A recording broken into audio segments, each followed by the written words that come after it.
একটা বিষয় পরিষ্কার হতে হবে, সেটা হলো এই জুলাই অধ্যাদেশ মানে জুলাই যে সনদ, জুলাই সনদের ব্যাপারে আমরা অনড় এবং অটল।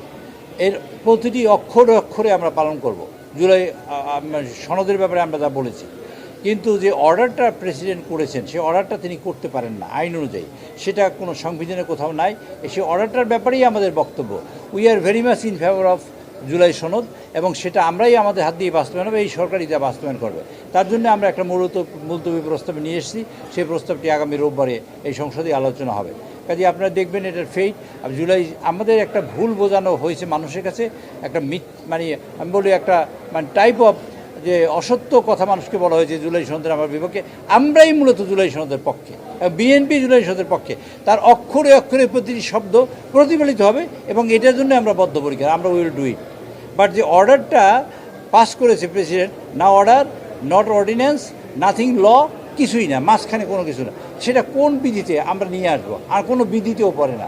সেই জন্য বলেছি অর্ডারের বিরুদ্ধে আমাদের অবস্থান, বাট জুলাই সনদের পক্ষে আমাদের অবস্থান। অর্ডার আর সনদ কিন্তু এক জিনিস না। সনদ হলো আপনার জামা কাপড়, আর আপনি জামা কাপড় বানাইবেন, এটা একটা অর্ডার। বানাইতে পারবেন কি না আইন অনুযায়ী সেটা হলো একটা বুঝে। কিন্তু আমরা সেই সনদটা বাস্তবায়ন করার জন্য যা করা দরকার ইনশাল্লাহ আমরা তা করবো। অর্ডারটার প্রতিবাদ, এটা তো ইন্টারিম গভর্নমেন্টের প্রিরোগেটিভ এবং প্রেসিডেন্টের পাওয়ার। আমরা তো গভর্নমেন্টে নাই কেউ, আমরা গভর্নমেন্টে না থাকার পর আমরা কী প্রতিবাদ করব? আর প্রতিবাদ করলে তার ফল না। আমরা এম্পাওয়ার্ড।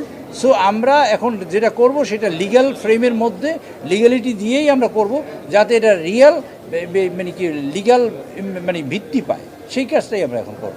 এই দুইটা বিষয় আপনাদের ক্লিয়ার আগে মানে অর্ধেক করেছি বা আমরা ধারণা করি, আমি হয়তো বোঝাতে পারি নাই। একটা হলো বিরোধী দল দিয়ে নিয়ে আসছে, সেটা হলো অর্ডার, আদেশ। মানে এই যে আমরা একটা আদেশের ব্যাপারে মুলতবি প্রস্তাব নিয়ে এসেছি।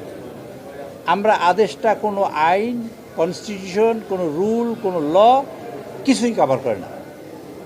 ওরা এটা সঠিক আনেন নাই বা সঠিক হয়নি বলে আমি মনে করি। সঠিক আনেন নাই কথা আমি বলি না, বাট বিষয়টা সঠিক হয় না। সেটা যাতে সঠিক হয় এই জন্য আমরা একটা মুলতবি প্রস্তাব নিয়ে এসেছি, বিষয়টা সঠিক করার জন্য। তালটা পড়িয়ে দপ শব্দ হলো না, দপ করিয়ে তালটা পড়িল, বিষয়টা এইরকম হয়ে গেছে, আমাদের কাকতালি হয়ে গেছে। যাতে এটা সঠিক হয়, আইন সিদ্ধ হয় এবং সংবিধান সিদ্ধ হয়, তার জন্য যা করা দরকার আমরা তাই করছি।